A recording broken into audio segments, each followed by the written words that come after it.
The human fleet dropped out of FTL at the edge of the Tau Ceti system.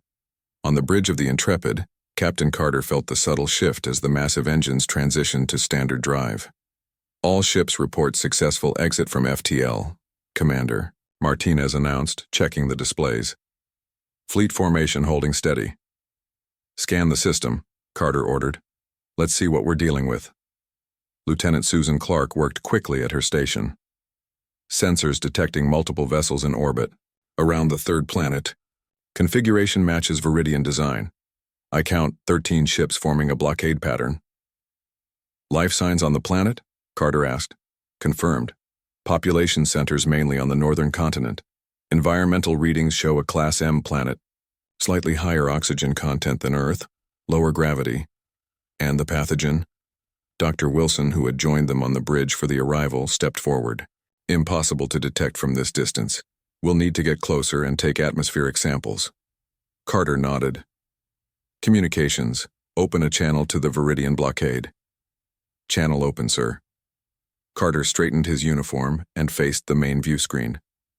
This is Captain William Carter of the Earth vessel Intrepid. We've received a distress signal from Tau Ceti III and are here to render humanitarian assistance. The screen remained blank for several long moments. Martinez glanced at Carter, concern evident in her expression. Then the screen flickered to life, revealing an elongated azure-skinned being with multifaceted eyes that gleamed like polished gems. Its body was thin and appeared almost fragile, covered in fine scales that shimmered under the lights of what appeared to be a command center. This is Overseer Xerax of the Viridian Quarantine Fleet, the alien responded, its voice translated through the ship's AI. Your presence is unauthorized, human. This system is under quarantine by Council directive. Return to your designated space immediately, Overseer Xerax, Carter replied calmly. We're aware of the quarantine. We're also aware that the people of Tau Ceti III have requested medical assistance, which the Council has denied. We're here on a humanitarian mission in accordance with the Interstellar Humanitarian Accord. The Viridian's gill-like structures on the sides of its neck fluttered rapidly, a sign of agitation, according to the ship's xenobiology database. The Council has determined that containment is the only appropriate response to the biological threat, Xerax stated. Your interference is both unwelcome and illegal. Dr. Wilson stepped forward. Overseer, I am Dr. Henry Wilson, Chief Xenobiologist of the United Earth Medical Corps. We've analyzed the pathogen based on the data transmitted in the distress call. It's similar to a coronavirus variant humans developed vaccines for decades. Ego, we have the knowledge and resources to help. The Viridian's multifaceted eyes shifted, focusing on Wilson. Your species' biological resilience is irrelevant, Doctor. The contamination must be contained, not treated. The Council has spoken. Admiral Garcia's voice came through the ship's communication system. Captain Carter, patch me through. Carter nodded to the communications officer, and Garcia's image appeared on a secondary screen, visible to both the bridge crew and the Viridian Overseer. This is Admiral Kenneth Garcia of the United Earth Defense Force, he introduced himself. Overseer, Xerax, we're not asking permission. We're notifying you of our intent to render aid under Article 7 of the Interstellar Humanitarian Accord, which your government signed 80 years ago. Xerax's scales darkened slightly, another sign of emotional response. The Accord does not supersede Council quarantine directives, Admiral. Actually, it does, Garcia countered. Section 12, Paragraph 3 specifically states that no governing body may prevent humanitarian aid during a crisis that threatens mass casualties. The Council knows this, which is why they classified this as a containment action rather than the genocide it actually is. The Viridian's gill structures flattened against its neck. Your interpretation of interstellar law is flawed, Admiral. The Viridian fleet will not allow you to break quarantine. Attempt to approach the planet and we will be forced to take defensive action. Defensive action against medical ships would violate at least 6 interstellar treaties, Garcia replied evenly. Is that really the position the Viridian Confederation wants to take? Before Xerax could respond, Lieutenant Clark called out, Captain, Sensors detecting a small vessel breaking through the Viridian blockade. It's coming from the planet's surface. Carter turned to her. On screen, the view screen split, showing both the increasingly agitated Overseer Xerax and a small, sleek craft moving rapidly away from the planet. 2 Viridian vessels were in pursuit, weapon systems active. They're charging weapons, Clark reported tensely. The vessel is broadcasting a signal, Martinez added. Same frequency as the distress call we received. This conversation is over, Overseer Xerax snapped. Return to Earth space immediately, humans. The transmission cut off abruptly. The small vessel is hailing us, the communications officer reported. Put them through, Carter ordered. The screen flickered again, revealing a creature unlike any Carter had seen before. Its body appeared to be semi-transparent, with a complex network of luminescent veins visible beneath the surface. Large, almond-shaped eyes dominated a delicate face, and what looked like crystalline structures protruded from its shoulders and head. Earth vessel, the alien spoke, its voice melodic despite the obvious strain in its tone. I am Ambassador Liara of Tau Ceti III. Please help us. The Viridians will destroy my ship before they allow me to reach you. Carter reacted instantly. Tactical. Target the pursuing Viridian vessels with warning shots across their bows. Communications. Inform Admiral Garcia we're moving to protect the Ambassador's ship. The Viridians are firing on the Ambassador's vessel, Clark reported urgently. Shields up, Carter ordered. Move to intercept. Launch defensive drones to provide cover for the Ambassador. The Intrepid surged forward, its massive engines pushing the ship toward the small craft. Behind them, the rest of the human fleet moved into defensive positions. Martinez monitored the tactical display. Viridian ships are breaking off pursuit. They're returning to the blockade. Ambassador Liara's ship has taken damage, Clark reported. Life support systems failing. They won't make it to our position. Carter made a quick decision. Prepare. Shuttle Bay 3 for emergency retrieval. Dr. Wilson, assemble a medical team. Commander Martinez, you have the bridge. I'm going to meet our guest. In the shuttle bay, Carter waited as the small rescue craft returned with the Tau Ceti vessel secured in its tractor beam. Medical teams stood ready, along with Dr. Wilson and a first contact specialist. The alien ship's hull showed significant damage from Viridian weapons fire. As it settled onto the deck, emergency systems deployed to create a compatible atmosphere around it.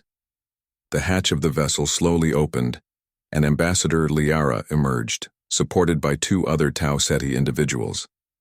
Their crystalline structures glowed with dim, pulsing light, and their semi-transparent skin revealed signs of illness, darkened patches around vital organs.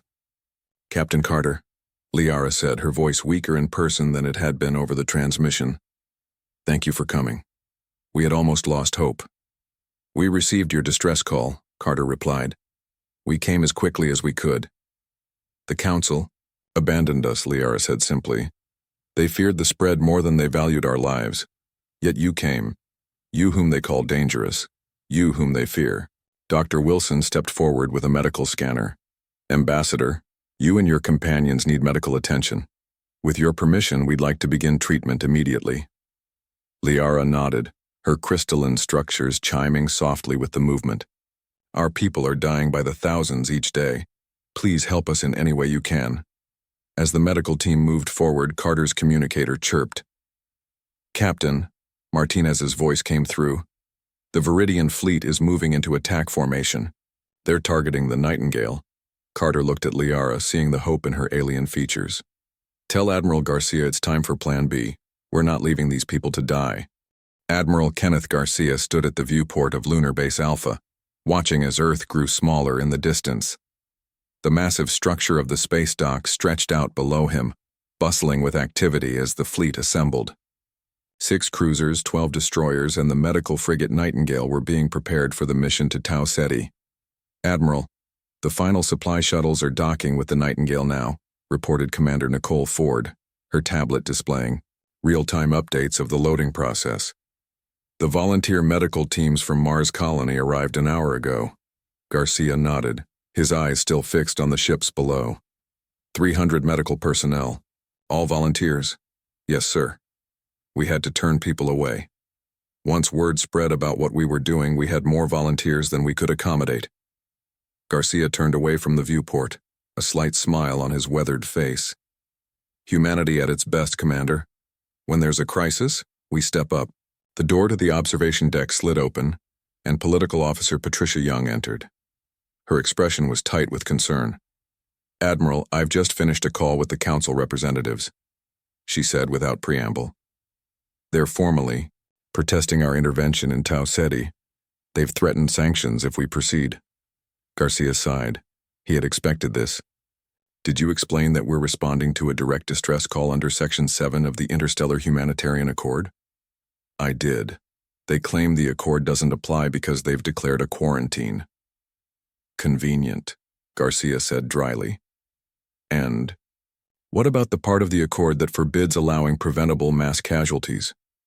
"They cited greater good provisions," Young replied, her distaste evident. "The Council representatives argue that preventing the spread of the pathogen outweighs the losses on Tau Ceti III. Easy to talk about the greater good when it's not your people dying," Garcia said. He moved to the central holographic display and brought up a star chart showing their planned route. "The fleet launches in 6 hours, Officer Young." "Nothing. The Council says we'll change that." Young nodded, looking relieved rather than disappointed. "For the record, Admiral, I agree with you. I just thought you should know what we're up against." "Noted." "Now let's focus on the mission." Commander Ford stepped forward.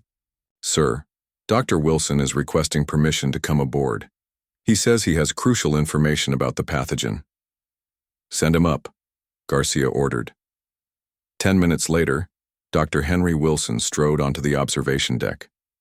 The xenobiologist carried himself with the quiet confidence of a man who had dedicated his life to understanding alien biology. His arms were full of data pads and sample containers. "Admiral," he greeted Garcia, setting his materials down on a nearby table. "Thank you for allowing me on this mission. Your expertise will be valuable, Doctor. What have you learned?" Wilson activated one of the data pads, projecting a complex molecular structure into the air between them. "Based on the data transmitted with the distress call, we've been able to model the pathogen. It's similar to a coronavirus variant we dealt with on Earth 20 years ago." "Similar enough that our treatments will work?" Commander Ford asked. "Similar enough that we understand how it functions," Wilson clarified. "It attacks cellular structures in a predictable way. The challenge is that the Tau Ceti physiology is quite different from our own." "Can we help them?" Garcia asked directly. Wilson nodded confidently. "Yes. We've already synthesized several treatment protocols that should be effective. The real advantage we have is our experience. Earth has faced thousands of pathogens throughout our history. Our medical knowledge is built on centuries of fighting diseases that would terrify most council species." "Most council species evolved in relatively sterile environments," Young added. "Their immune systems never had to develop the complexity of ours."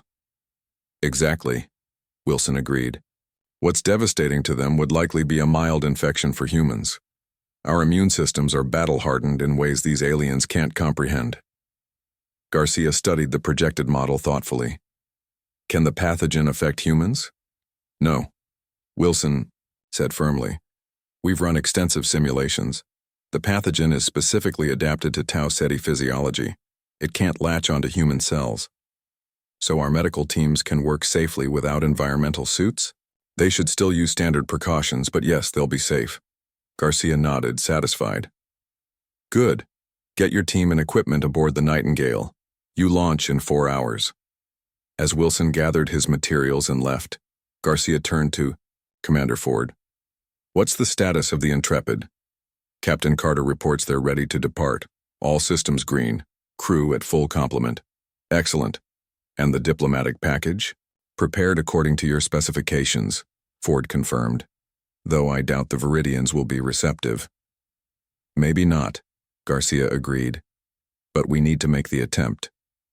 On the bridge of the Intrepid, Captain William Carter and Commander Olivia Martinez reviewed final preparations for departure. "Navigation reports all plotted and verified," Martinez said, checking items off her list. Engineering confirms FTL drives at optimal capacity.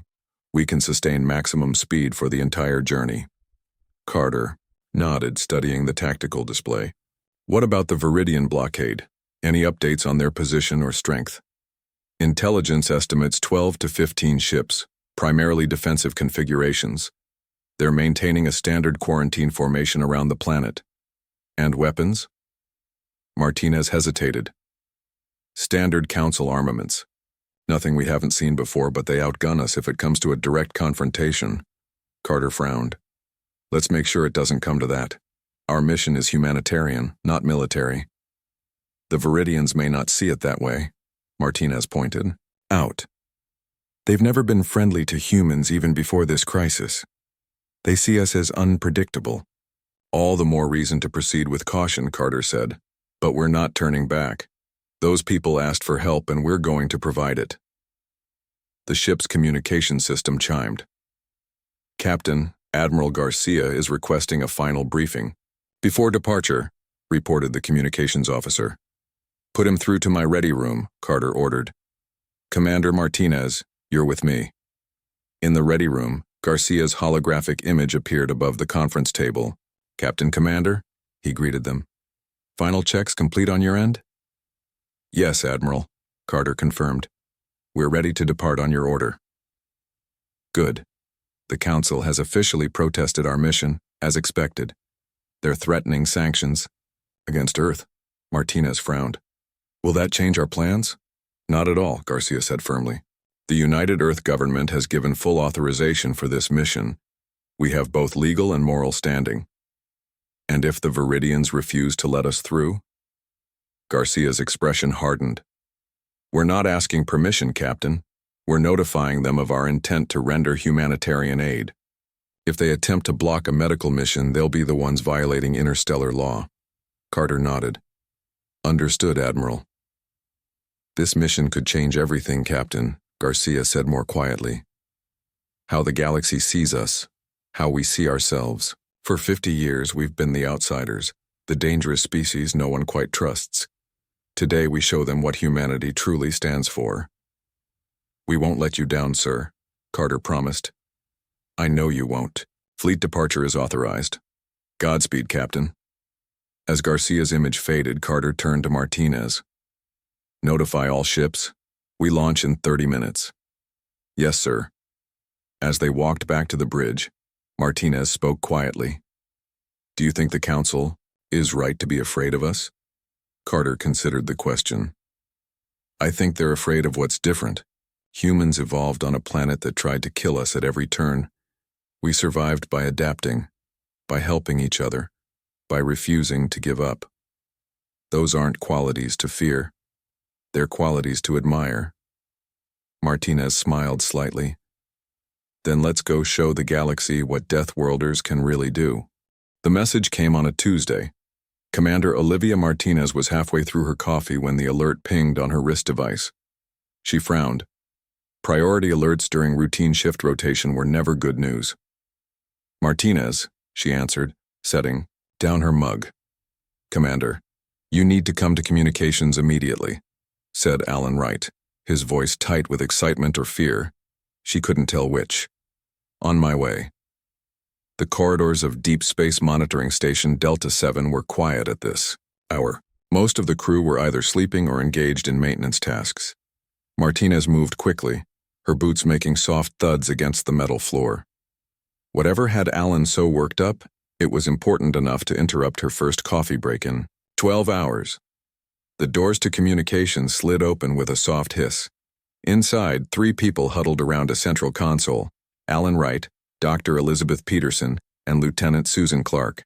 They all looked up when Martinez entered. What have we got? She asked. Alan gestured to the holographic display. Signal detected at 0347 hours from the Tau Ceti system. It's not human in origin. Martinez felt her heart quicken. Alien? Yes, Dr. Peterson confirmed. And it's a distress call. Martinez stepped closer to the console. The signal data flowed across the display, a complex pattern of pulses and frequencies. That meant nothing to her untrained eye. You're sure it's a distress call? Dr. Peterson nodded. The pattern matches what we know about emergency communications protocols used by several species in the Galactic Council. I've been running it through our translation matrix. She tapped a few commands and a new window appeared on the display. Can you play it? Dr. Peterson pressed another button. A strange, melodic sound filled the room, rising and falling tones that seemed almost like singing but carried an unmistakable urgency. After about 30 seconds, the sound stopped. That's it? Martinez asked. The message repeats, Dr. Peterson explained. We've captured about 20 iterations so far. Each one is identical.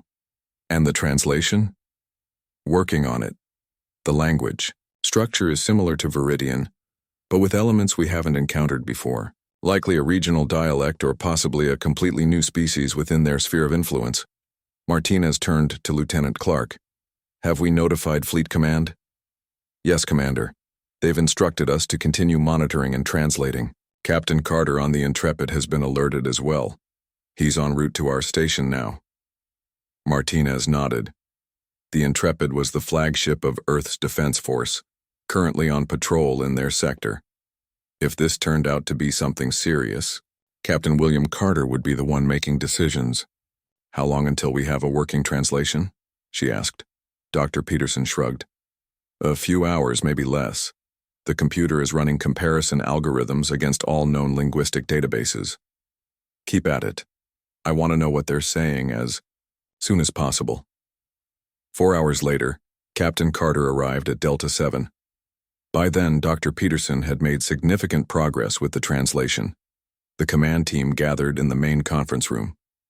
The message definitely originated from the third planet in the Tau Ceti system, Alan explained, bringing up a star chart on the room's main display, about 12 light-years from here. That's beyond our normal exploration range, Carter noted. He was a tall man with gray at his temples and the steady gaze of someone who had seen his share of crises. Any human ships in that sector? None. Sir, Lieutenant Clark replied. The closest is a research vessel near Epsilon Indi, about 5 light-years away. Carter turned to Dr. Peterson. What have you figured out about the message? The scientist stood and moved to the display. It's definitely a distress call. The translation isn't perfect, but the key elements are clear enough.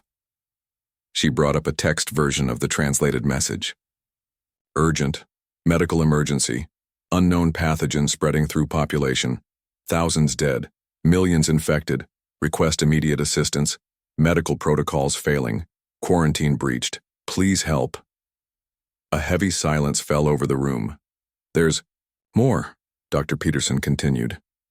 According to our intelligence sources, this message was also sent to the Galactic Council 3 days ago. And, Carter prompted, and they've classified the situation as unfortunate but containment essential. They've established a blockade around the Tau Ceti system but are not sending medical aid. Martinez felt a cold anger building inside her. They're just going to let them die? It appears so, Dr. Peterson said quietly. Why? Carter demanded. What possible reason could they have for ignoring a plea for help like this? Lieutenant Clark spoke up. Actually, sir, we might have an answer to that. She tapped her datapad, and a new document appeared on the display. This is from Council records our intelligence division managed to access. It's a classified assessment of the situation. Carter leaned forward, reading aloud. Containment prioritized due to risk of cross-species transmission.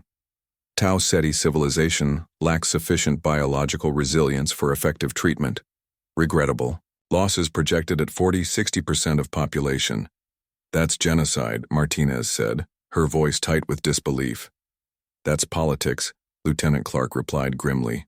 The Council races evolved in relatively stable, sterile environments. They've never developed the immune responses we take for granted. They're terrified of biological threats.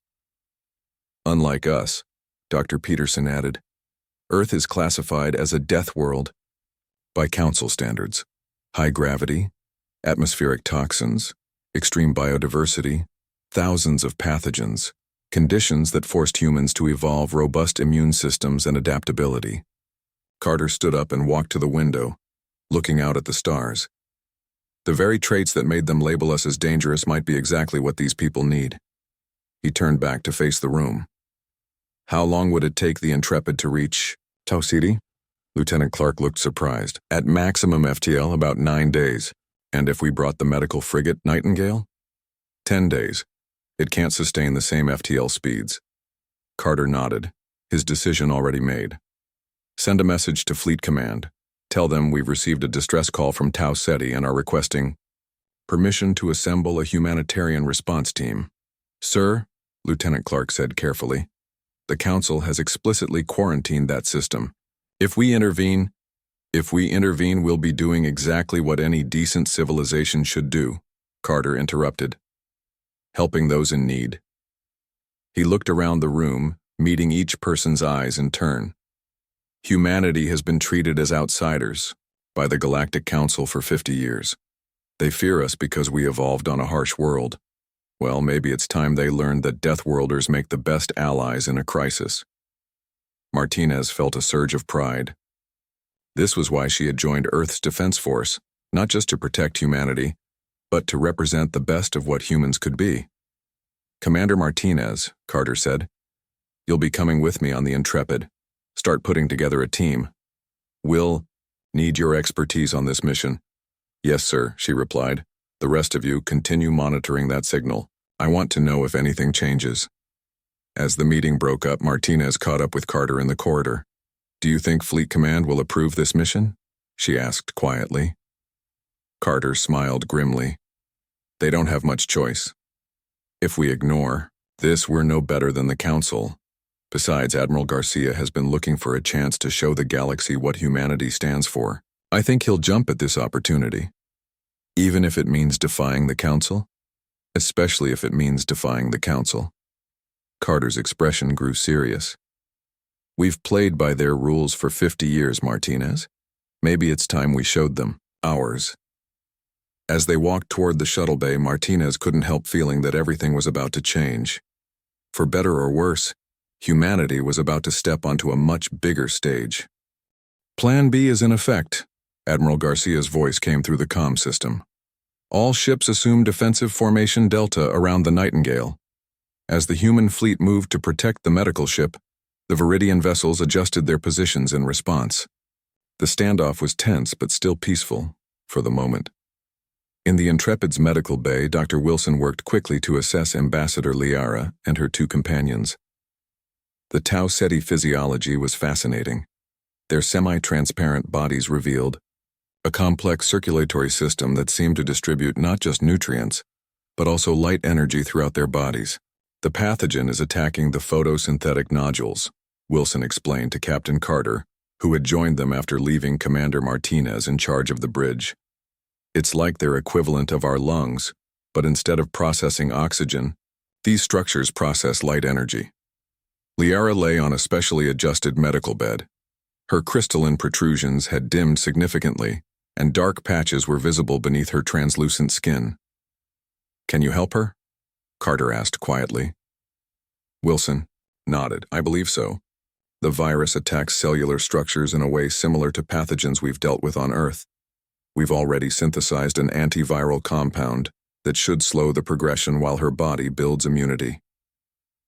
How long before we know if it works? Hours? Not days, Wilson replied. The Tau Ceti metabolism is much faster than ours. One of Wilson's assistants approached with a vial of luminescent blue liquid. The first treatment dose is ready, Doctor. Wilson took the vial and showed it to Liara. Ambassador, with your permission, we'd like to administer this antiviral compound. It should help your body fight the infection. Liara's large eyes blinked, slowly. You have my permission, Doctor. My people have little left to lose. As Wilson prepared to administer the treatment, Carter's communicator chimed. Captain, Martinez's voice came through. The Viridians are hailing us again, and Admiral Garcia requests your presence in the secure communications room. On my way, Carter replied.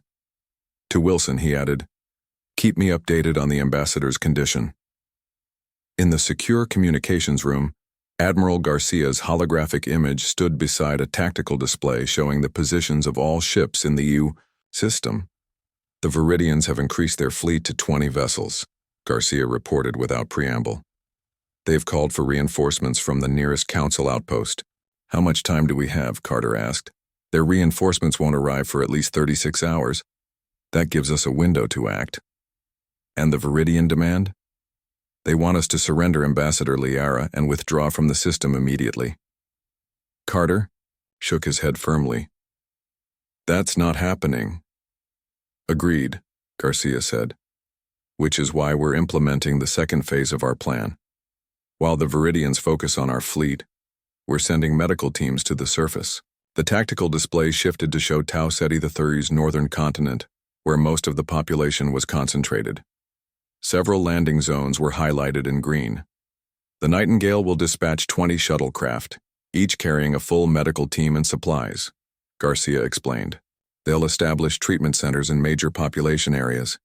Your job is to keep the Viridians distracted while we get our people on the ground. What about Ambassador Liara? She could help coordinate with the local authorities. Exactly what I was thinking. If Dr. Wilson clears her medically, I want her involved in the planning. Carter nodded. One more thing, Admiral. What's the Council's official position now that we've directly engaged? Garcia's expression hardened. They've condemned our actions and are discussing sanctions against Earth. But more interestingly, several Council members have abstained from the vote, including the Ardari Federation and the Tellurian Commonwealth. It seems not everyone agrees with the policy of abandonment, so we might have some allies after all. Possibly. But for now, we're on our own. Back in the medical bay, Carter found Dr. Wilson reviewing data with an excited expression on his face. Good news? Carter asked. Wilson looked up, smiling broadly. Very good news. The antiviral treatment is working better than expected.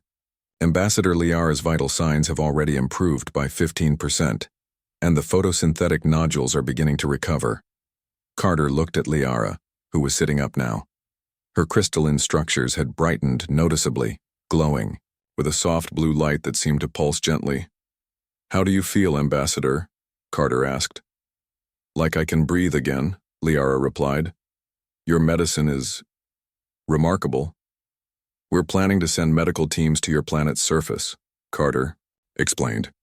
We need your help to coordinate with your government and healthcare systems. Liara's eyes widened. You would do this despite the Viridian blockade? That's why we brought warships alongside our medical vessels, Carter said simply. We don't intend to fight unless provoked, but we won't be stopped from helping your people. Liara's crystalline structures chimed softly, a sound that Carter was beginning to associate with emotional response. Captain, my people have been members of the Galactic Council for 3 centuries. In all that time, we believed their promises of mutual protection and support. When this plague began, we called for help without hesitation, certain that our allies would come to our aid. She paused, her luminescent veins pulsing more quickly. Instead, they sealed us away to die.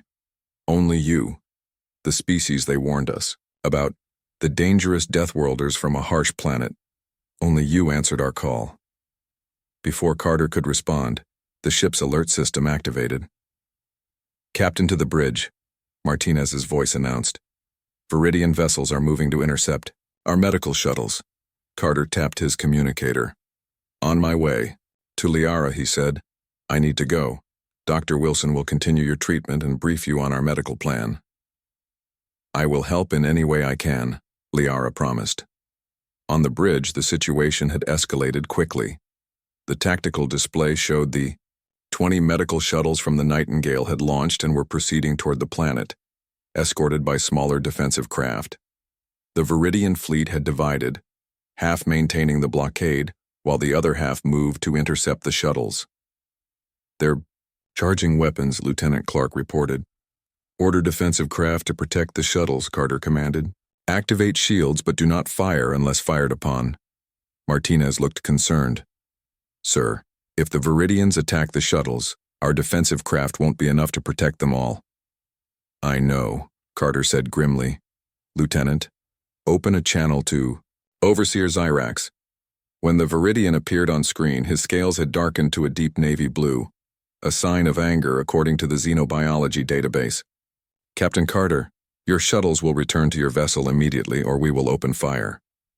Those are medical ships carrying doctors and medicine, Carter replied firmly. Attacking them would be a war crime under interstellar law.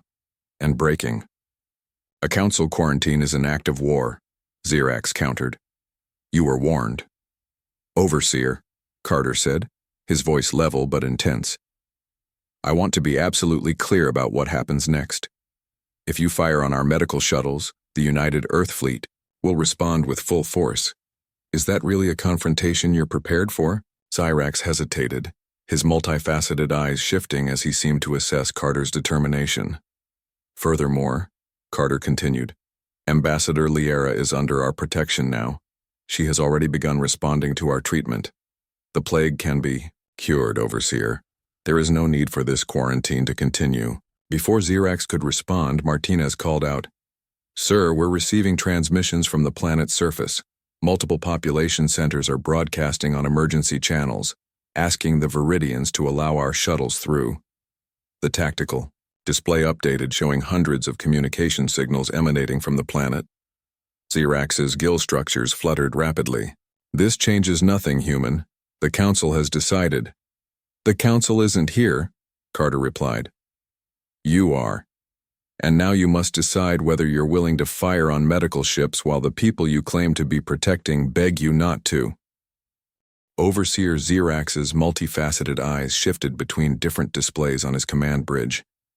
The human medical shuttles continued their descent toward Tau Ceti III, protected by smaller defensive craft.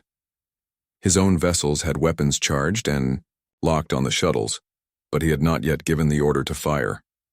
Overseer, his second-in-command said quietly, We are receiving multiple communications from Council headquarters. They demand immediate action. Xerax's scales darkened further.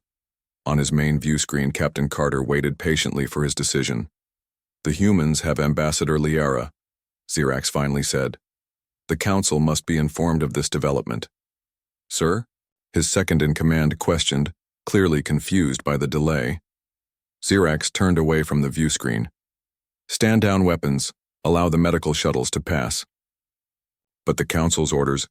The Council is not here, Xerax interrupted, echoing Carter's earlier words. I am. And I will not fire on medical ships while civilians beg for their help. More quietly, he added, Nor will I start a war with Earth over this. On the Intrepid's bridge, the tension broke as Lieutenant Clark announced, Viridian ships are powering down weapons. They're moving back to their blockade positions. Carter nodded, relief visible on his face. Order the medical shuttles to proceed with landing, and get me Admiral Garcia. When Garcia's image appeared on the screen, Carter reported, The Viridians have backed down, Admiral. Medical teams are proceeding to the surface. Well done, Captain, Garcia replied. Though I suspect this isn't over, the Council won't simply accept our intervention. One problem at a time, sir. For now, we can start helping these people. Over the next 2 weeks, the true scale of the human intervention unfolded. The 20 medical shuttles established treatment centers in major population centers across Tau Ceti III's northern continent. Dr. Wilson coordinated the medical response from the Nightingale, analyzing data and refining the treatment protocols. As new information came in, the surface of the planet was beautiful in an alien way. Crystalline structures similar to the ones adorning the Tau Ceti people rose from the landscape, glowing with inner light. The buildings were constructed from a translucent material that seemed to capture and amplify sunlight, creating cities that shimmered like jewels against the violet fields under a turquoise sky. But the beauty was marred by the emergency field, hospitals overflowing with the sick and dying. The Tau Ceti medical facilities were advanced but had been overwhelmed by the speed and virulence of the pathogen. Their medicine is specialized but narrow, Dr. Wilson explained to Captain Carter during a visit to the main treatment center in the capital city. They've never needed broad-spectrum treatments because they've never faced anything like this before. Their world is almost sterile compared to Earth. Carter looked around at the human medical personnel working alongside Tau Ceti healers. How effective is our treatment? Remarkably so, Wilson replied with pride. The antiviral compound has reduced the mortality rate by 70% already. and were teaching their medical staff how to produce it themselves. Ambassador Liara approached them, her crystalline structures now glowing brightly. She had recovered quickly after treatment and had been instrumental in coordinating the human medical effort with local authorities. "Captain Carter," she greeted him. "Your people have saved nearly 10,000 lives today alone. The treatment centers in the southern regions report similar success." "That's good news, Ambassador." Liara's expression grew more serious. "I've just received word from our long-range communications array. The Galactic Council has convened an emergency session regarding your intervention. Several member species have broken with Council policy and are sending their own medical ships to assist." Carter raised his eyebrows in surprise. "Which species?" "The Ardari Federation, the Tellurian Commonwealth, and the Navari Collective," Liara replied. "All of them were outspoken against the quarantine from the beginning but were overruled." "Sounds like the Council is fracturing over this," Carter observed. "Perhaps that is not entirely a bad thing," Liara said softly. "Perhaps some rules should be questioned." 3 days later, the Viridian blockade received new orders. The ships began to disperse, moving away from their tight formation around the planet. Admiral Garcia immediately contacted Captain Carter. "The Council has officially reclassified the Tau Ceti situation from a quarantine to a monitored treatment zone," Garcia reported, unable to keep a hint of satisfaction from his voice. "They're claiming it was their plan all along, of course." "Of course," Carter replied dryly. "Several Council species have requested permission to send observers to study our treatment methods," Garcia continued. "Apparently they're quite interested in human medical knowledge now. Better late than never, I suppose. There's more. The Ardari ambassador has privately informed me that a number of species are discussing establishing direct relations with Earth outside of Council protocols." Carter's eyebrows rose. "That would be unprecedented." "The times are changing, Captain. This mission has shaken up decades of Council policy regarding Earth. We're no longer just the dangerous Deathworlders, to be contained and monitored." 3 weeks after their arrival, the human fleet prepared to depart. The last new case of the Tau Ceti plague had been documented 5 days earlier. Dr. Wilson's team had trained local medical personnel and left behind the technology to manufacture treatments independently. In the Grand Assembly Hall of the Tau Ceti capital, Ambassador Liara hosted a ceremony to thank the Human Intervention Force. Representatives from 7 different species attended, including, surprisingly, Overseer Xerax of the Viridian Fleet. "Your people carry within them what we now recognize as strength, not danger," Liara announced to the assembled crowd. "Where the Council saw your evolution on a harsh world as something to fear, we now see it as something to admire. The Deathworlders came not to conquer, but to heal." She presented Admiral Garcia with a crystalline monument, a permanent installation that would stand in the capital city commemorating the human intervention. "This monument will remind us always that true alliance is measured not by words but by actions," Liara said. "When we were abandoned by those we called allies, you, strangers from a distant world, answered our call." As Garcia accepted the monument, Captain Carter stood with Commander Martinez at the edge of the assembly hall. "Did you ever think a humanitarian mission would change galactic politics?" Martinez asked quietly. "Not really," Carter admitted. "But maybe that's what the galaxy needed, a reminder that there are more important things than fear and protocol, like helping people who need it." Martinez's communicator chimed softly.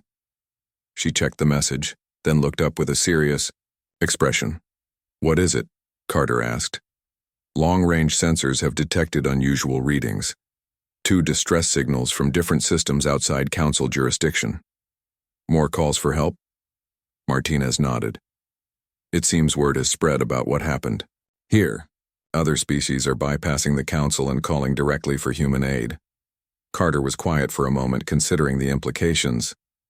Then he smiled slightly. "Tell Admiral Garcia we'll need more medical ships," he said. "The Deathworlders have work to do."